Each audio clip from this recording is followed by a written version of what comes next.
Good evening, everybody.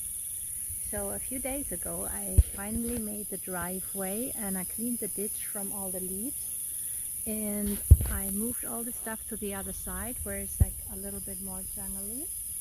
And on the side, literally 2 days later, some mushrooms were growing, and look at this. How beautiful is that?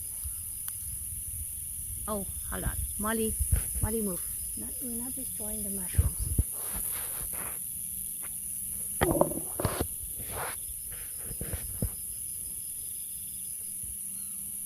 For the diameter, and there's more.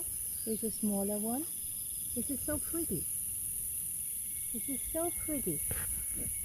And it's amazing how fast they grow. Know what you're saying, Molly? I just wanted to share that because it's just so amazing.